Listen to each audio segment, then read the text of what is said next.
this was a very unique and historical way that which we were coming together. You had members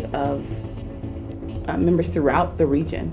You had members in different capacities, whether they were agencies, governmental representatives, and you had us all coming together to really address a serious issue that is impacting, again, the region at large.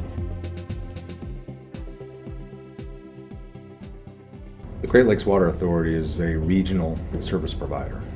This is a unique opportunity in the region, and I felt it critically important that stakeholders from throughout the region participate in the design of the program. We are an anti-poverty human service program. We provide a really wide range of programs that alleviate causes and conditions of poverty.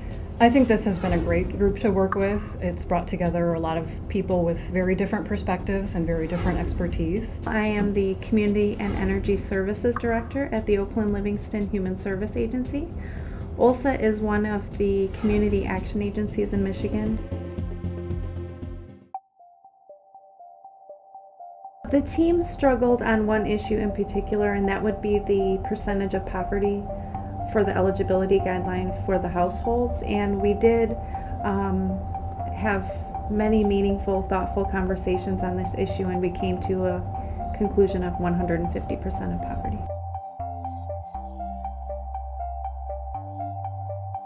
In the drafting of that language, I suggested the inclusion of the Water Residential Assistance Program as one of the components of Great Lakes Water Authority revenue requirements that would benefit the region. Was it one of the guiding principles that this program needed to reach, or have the potential to reach everybody in the service area?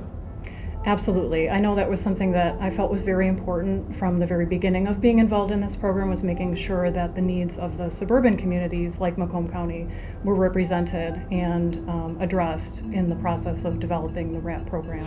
The RAP team did some demographic exploration, and what we found in our research was that this water crisis is a regional-wide issue. And because it is a regional-wide issue, we are addressing it, and the funds will be available for residents throughout the region of the Great Lakes Water Authority. Why did you feel that the RAP program was important for this region?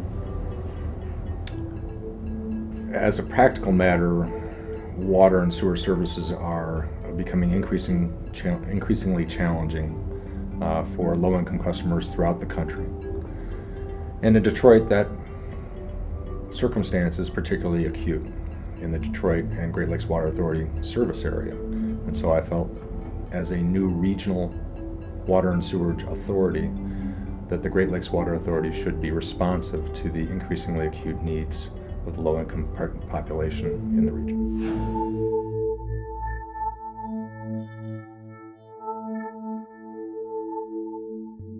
We cannot leave people behind. We can't forget that there are people who have less.